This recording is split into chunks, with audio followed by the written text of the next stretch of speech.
Hello students, today we are discuss our chapter number 9, okay, and the name of this chapter is ध्वनि। ध्वनि मतलब जो आपकी sound होती है, ठीक है।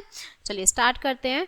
हम अपने आसपास कई प्रकार की ध्वनियाँ सुनते हैं, ठीक है, कई प्रकार की आवाज़ें सुनती हैं, साउंड सुनते हैं। पक्षियों के चहचहाने की आवाज़, गाय भैंस के रंभाने की आवाज़, वर्षा के मौसम में आकाश से पानी के गिरने आदि की आवाज़ें। कुछ आवाज़ हमारे कानों में मधुर ध्वनि संगीत की तरह सुनाई पड़ती हैं एवं हमारे मन तथा हृदय को लुभाती हैं। कुछ तो बहुत ही लाइट होती हैं, बहुत अच्छी होती हैं, ठीक है। हमारे आसपास कई प्रकार के वाहन चलते हैं जिनकी आवाज़ें धीमी तथा तेज़ होती हैं। हम आपस में बातचीत करते हैं, उससे भी ध्वनि जो है वो उत्पन्न होती है, ठीक है। ध्वनि मधुर तथा कर्कश भी होती है। ध्वनि के द्वारा हम अपना मनोरंजन करते हैं, जैसे रेडियो है, टेलीविज़न आदि की आवाज़ द्वारा हम नाटक, संगीत भर गाने, ठीक है, समाचार आदि से ये सब सुनते हैं, ठीक है। टेलीविज़न जो होता है उस पर प्रसारण होने वाली कार्यक्रम हम देखते हैं तथा सुनते हैं, जिनकी जो ध्वनि को हम अपने कानों द्वारा सुनकर पूर्ण रूप से समझ सकते हैं। पशु पक्षी तथा जीव जंतु आदि भी अपनी ध्वनियों के द्वारा अपनी बात को दूसरों तक समझा सकते हैं तथा वो उनकी बातें समझ भी सकते हैं, ठीक है। सांस्कृतिक कार्यक्रम में जो प्रयोग होने वाली कुछ यंत्र हैं जिनको बजाने से ये ध्वनि पैदा होती है, इन यंत्रों का जो प्रयोग है वो संगीत में किया जाता है। बांसुरी के द्वारा गायक किसी गीत को अच्छी प्रकार से गाकर अपनी कला का प्रदर्शन करता है, ठीक है। इसके अतिरिक्त जो है तबला, हारमोनियम, सितार आदि भी संगीत के क्षेत्र में मधुर जो ध्वनि है वो पैदा करते हैं, ठीक है। वो मतलब एक अच्छी साउंड जो है वो प्रोड्यूस करते हैं। ध्वनि कंपित वस्तुओं द्वारा उत्पन्न होती है, ठीक है। तो विद्यालय में चपरासी स्कूल की घंटी पर किसी छड़ी या हथौड़ी से पीटकर ध्वनि उत्पन्न करता है, जिससे जो धातु है उसका कंपन हमारे कानों तक पहुंचता है और जिसको सुनकर बच्चे पंक्ति में खड़े होकर प्रार्थना के लिए जाते हैं या वॉशरूम जब आप हैंड वॉश के लिए जाते हैं, ठीक है। तो ये एक एक्सपेरिमेंट है कि धातु की एक प्लेट लेनी है, ठीक है, इस पर सुविधाजनक स्थान पर आपको लटकाना है, ठीक है, और फिर छड़ी से मारना है। तो आपको देखना है कि उसमें वाइब्रेशन होती है, ठीक है। चलिए, किसी वस्तु को अपनी स्थिति के इधर उधर या आगे पीछे होने वाली गति को कंपन कहते हैं। जब कसकर तानित एक रबड़ के छिलके को क्रशित करते हैं या बीच से खींचकर छोड़ते हैं तो वह कंपन करता है। आपने रबड़ ली, उसे ऐसे खींचा और छोड़ दिया तो उसमें वाइब्रेशंस होती हैं और ध्वनि उत्पन्न करता है। कुछ स्थितियों में वह कंपन हमें आसानी से दिखाई देता है, लेकिन अधिकांश स्थितियों में उनका जो आयाम है वो इतना कम होता है कि हम उन्हें देख ही नहीं पाते हैं, ठीक है। अब ये कुछ आपके वाद्य यंत्र हैं और उनके कंपायन है भाग हैं, जैसे वीणा है, तबला, बांसुरी, डमरू, ढोलक, ओके। तो वीणा में तानी डोरी होती है, तानी झिल्ली होती है, तबला में, बांसुरी में वायु स्तंभ है, ठीक है, डमरू में तानी झिल्ली है, ढोलक में भी तानी झिल्ली है, ठीक है। तो संभवतः हम अपने मंजीरा जैसे झांझ है और आपका डमक है, नूट है, ओके, मिट्टी के बर्तन तथा करताल को देखा होगा। इनकी ध्वनि बड़ी तेज होती है। इनकी आवाज हमारे देश के सभी भागों में सुनाई पड़ती है। इन वाद्य यंत्रों को केवल पीटा या फिर आघात किया जाता है, ठीक है। आप स्वयं को भी दो कूलर लेकर सितार बना सकते हैं। इन वाद्य यंत्रों की ध्वनि या फिर आपके कंपन जो है वो हमारे कानों तक पहुंचती है और इस प्रकार की जो ध्वनि है उसको सुनकर हमारे मन में भाव पैदा होते हैं, ठीक है। तबला और ढोलक की ध्वनि भी तीव्र होती है, जिसे ताल मिलाकर जो है बजाया जाता है। ये यंत्र सांस्कृतिक कार्यक्रम जैसे राष्ट्रीय गीत, कीर्तन, भजन या फिर फिल्मी गानों को रोचक बनाते हैं, ठीक है। कुछ लोग गिलास से ध्वनि पैदा करते हैं। यह ध्वनि आघात लगने से पैदा होती है। जब हम किसी वाद्य यंत्र जैसे सितार के तार को क्रशित करते हैं तो केवल तार की ध्वनि ही सुनाई नहीं पड़ती, वास्तव में संपूर्ण यंत्र जो है वो कंपन करता है और इस पूरे यंत्र के जो कंपन से उत्पन्न ध्वनि है उसको हम सुन सकते हैं, हम सुनते हैं। इस प्रकार जो हम किसी मृदंग की झिल्ली पर आघात करते हैं तो हम केवल झिल्ली की आवाज ही नहीं सुनते बल्कि संपूर्ण यंत्र की जो आवाज है उसे हमें सुनाई देती है। क्लियर? नेक्स्ट है मनुष्य द्वारा उत्पन्न ध्वनि। अब मनुष्य के द्वारा किस प्रकार से ध्वनि उत्पन्न होती है, ठीक है। तो देखिए, मानव में ध्वनि वाक यंत्र अथवा कंठ द्वारा उत्पन्न होती है। अपनी उंगलियों को कंठ पर रखिए तथा कठोर उभार को खोजिए जो निगलते समय चलता हुआ प्रतीत होता है। शरीर का यह भाग वाक यंत्र कहलाता है। यह श्वास नली के ऊपरी सिरे पर होता है। वाक यंत्र जो है या कंठ के आर पार दो वाक तंतु इस प्रकार तानित होते हैं कि उनके बीच में जो वायु है उसको निकालने के लिए एक संकीर्ण झिल्ली बनी होती है। ठीक है, जब फेफड़े वायु को बलपूर्वक झिल्ली से बाहर निकालते हैं तो वाक तंतु भी कंपित होता है जिससे जो ध्वनि है वो उसमें उत्पन्न होती है। वाक तंतु से जुड़ी मांसपेशियां तंतु को तना हुआ या ढीला कर सकती हैं। पुरुषों के जो वाक तंतु की लंबाई होती है वो 20 मिलीमीटर होती है। ठीक है, जबकि महिलाओं में ये सिर्फ 5 मिलीमीटर ही होती है। बच्चों के वाक तंतु जो है वो बहुत ही ज्यादा छोटे छोटे होते हैं। ओके, यही कारण है कि पुरुषों, महिलाओं तथा बच्चों की जो आपकी वाक ध्वनियां हैं वो भी भिन्न भिन्न होती हैं। ओके, नेक्स्ट है ध्वनि संचरण के लिए माध्यम की आवश्यकता क्या है, मतलब मीडियम क्या है। तो जब आप कुछ दूरी पर खड़े हो, यदि आपका मित्र आपको आवाज लगाता है या लगाती है तो एक दूसरे की आवाज आपको सुनाई पड़ती है। इसका वायु द्वारा संचरण होता है। एक खाली कमरे में आप धीरे भी बोलते हैं तो आवाज जो है वो तेजी से सुनाई पड़ती है। इसका कारण क्या है कि खाली कमरे में भरे कमरे की जो अपेक्षा है वायु अधिक होती है और आवाज भी क्या है वो गूंजती है। क्लियर। आप दूरदर्शन, रेडियो द्वारा कार्यक्रम सुनते हैं या देखते हैं तो ध्वनि जो है वो हवा के द्वारा तरंगों की सहायता से ध्वनि दूर से हमारे कानों तक पहुंच जाती है, जिसे हम जो है आसानी से सुन सकते हैं, हम उसको सुन पाते हैं। टेलीफोन या फिर मोबाइल आदि में ध्वनि का जो संचरण है वो वायु में तरंग गति के कारण हमारे कानों तक सुनने को मिलता है। ठीक है, हम देश विदेश में बैठे व्यक्ति को से आसानी से बात कर लेते हैं। क्यों? क्योंकि जो ध्वनि है वो हमारे जीवन के लिए बहुत ही ज़्यादा आवश्यक है, परंतु तेज ध्वनि हमारे तथा बीमार व्यक्ति के स्वास्थ्य के लिए हानिकारक भी सिद्ध होती है। ओके, आपके कर्णपटल एक तानित रबड़ की शीट के समान होता है। ध्वनि की कंपन कर्णपटल को कंपित करते हैं। कर्णपटल जो है वो कंपनों को अतः कर्ण तथा भेज देता है, वहां के संकेतों को मस्तिष्क तक भेजता है। ठीक है, और इस प्रकार हम ध्वनि को सुनते हैं। क्लियर।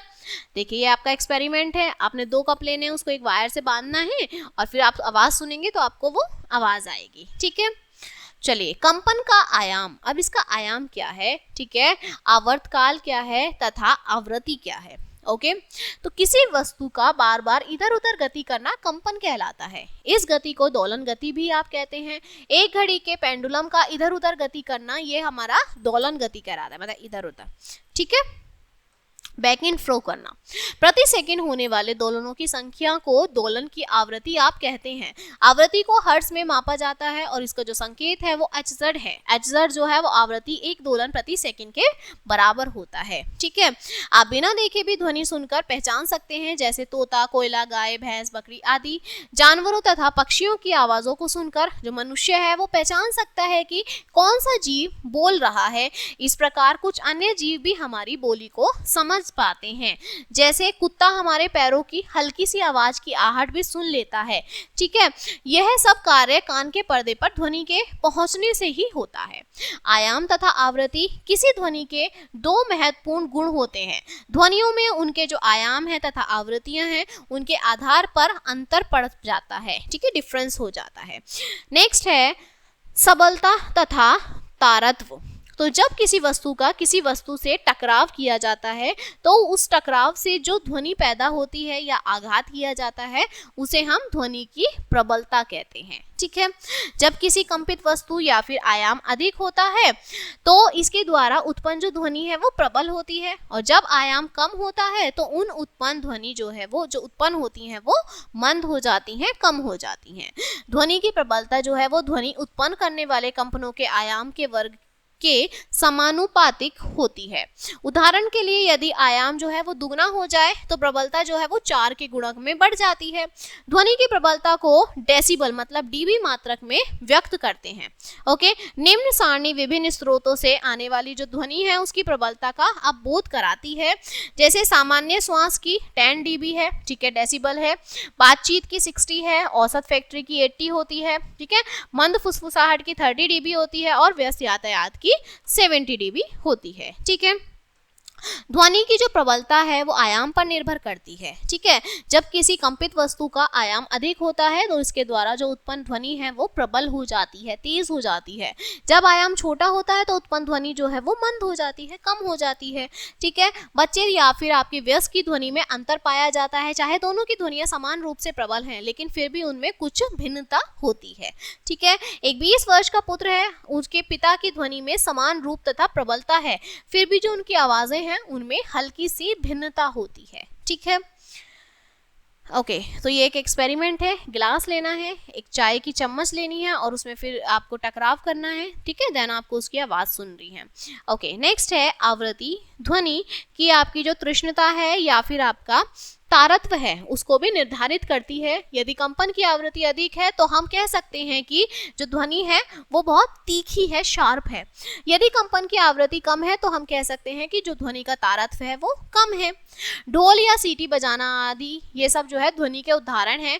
ढोल मंद आवृत्ति से कंपित होता है, इसलिए यह कम तारत्व की ध्वनि जो है वो उत्पन्न करता है। दूसरी ओर सीटी की आवृत्ति जो है वो अधिक होती है, इसलिए अधिक तारत्व की ध्वनि जो है वो उत्पन्न करती है।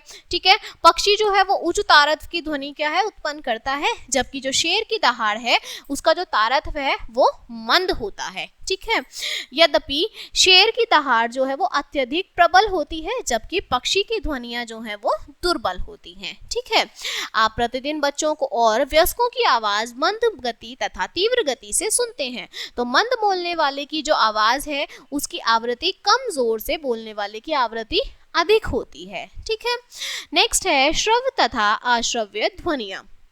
तो ध्वनियां उत्पन्न करने के लिए हमें एक कंपायमान वस्तु की आवश्यकता पड़ती है, मतलब जो वाइब्रेट होता है।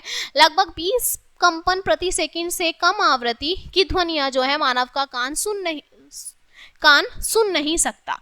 अतः हम यह कह सकते हैं कि 20 हर्ट्ज से जो कम आवृत्ति की ध्वनियां हैं वो मानव के कान द्वारा संसूचित नहीं की जा सकती। ऐसी ध्वनियों को जो है अश्रव्य कहते हैं। दूसरी ओर लगभग 20,000 कंपन प्रति सेकंड से अधिक आवृत्ति की जो ध्वनियां है वो मानव द्वारा संसूचित नहीं की जाती। ठीक है, तो अतः मानव जो है वो कानों के लिए श्रव्य की आवृत्ति का परास लगभग 20 से 20,000 हर्ट्ज तक ही होता है, इसके बीच में। इसका अर्थ यह है कि हम केवल 20 से 20,000 के बीच की जो आवृत्ति वाली ध्वनियां हैं वही सुन पाते हैं। ठीक है, नेक्स्ट आता है शोर तथा संगीत। ठीक है, तो आप अपने आसपास विभिन्न प्रकार की जो ध्वनियां हैं उन्हें सुनते हैं। ठीक है, गली तथा मोहल्लों में जो सब्जियां बेचने वाले आते हैं या फिर चूड़ियां बेचते हैं, दूसरा सामान बेचने वालों की ध्वनियां आपको सुनाई पड़ती हैं, जिसको सुनकर हम लोग अपनी आवश्यकता की वस्तुएं जो है वो खरीद सकते हैं।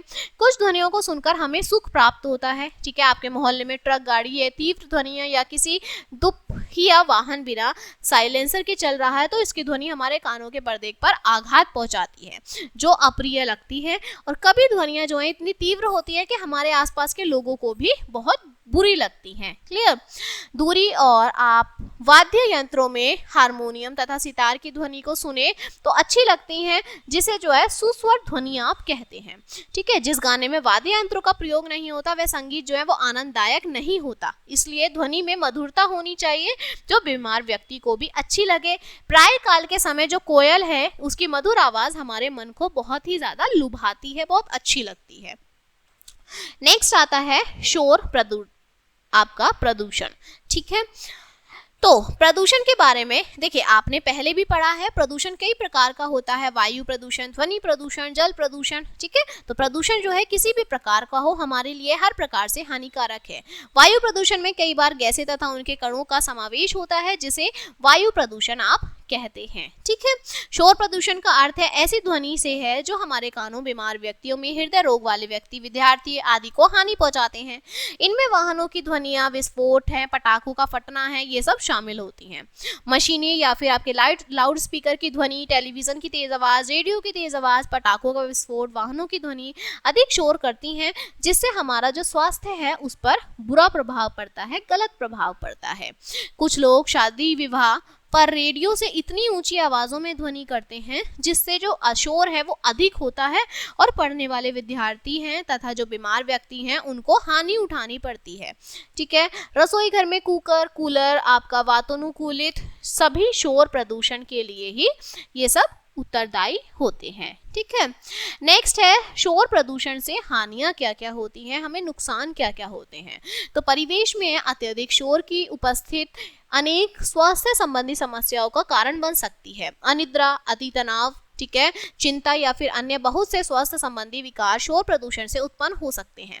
लगातार प्रबल ध्वनि के प्रभाव में रहने वाले व्यक्ति की जो सुनने की क्षमता है वो अस्थिर अथवा स्थायी रूप से कम हो जाती है। शोर प्रदूषण से बीमार व्यक्ति के हृदय पर इतना बुरा प्रभाव पड़ता है कि बहुत से लोगों की मृत्यु भी हो जाती है। ठीक है, ध्वनि प्रदूषण से इतना गंदा प्रभाव पड़ता है कि जिससे लोग बीमार हो जाते हैं, और इतना ही नहीं, कानों के पर्दे भी फट जाते हैं। शोर प्रदूषण से कार्यालय या घर है, बच्चे हैं पढ़ने वाले तथा पढ़ाने की में शिक्षक को भी परेशानी होती है।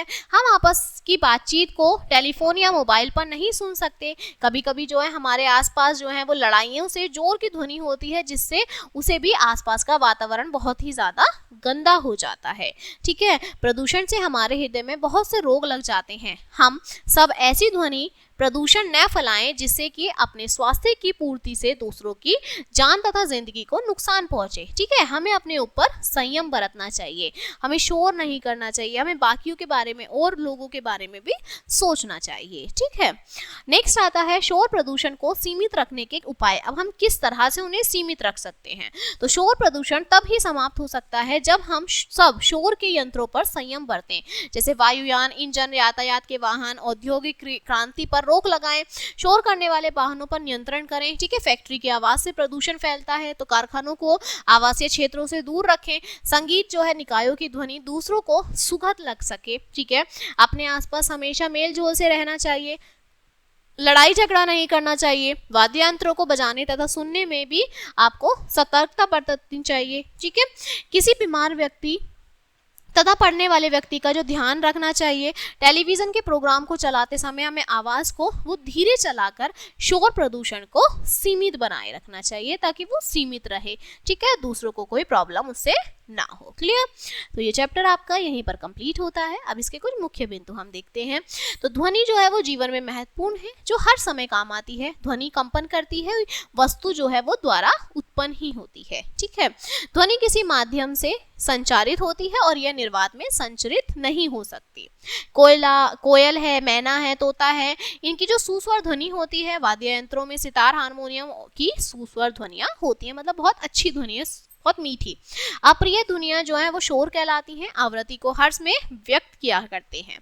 ध्वनि प्रदूषण से पढ़ने वाले व्यक्ति जो है, बीमार व्यक्ति को बहुत परेशानी होती है। ठीक है, कंपन की आवृत्ति जो है वो अधिक होने पर तारत्व जो है वो अधिक होता है और ध्वनि जो है वो अधिक तीक्ष्ण होती है।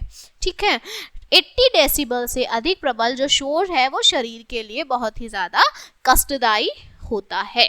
ठीक है, उससे हमें प्रॉब्लम्स हो सकती है, हमें सुनने में प्रॉब्लम है, बहुत सारी प्रॉब्लम्स हमें फेस कर सकते हैं। क्लियर? तो ये चैप्टर आपका यहीं कंप्लीट होता है and I hope you will understand this chapter and we will meet on the next chapter. Thank you.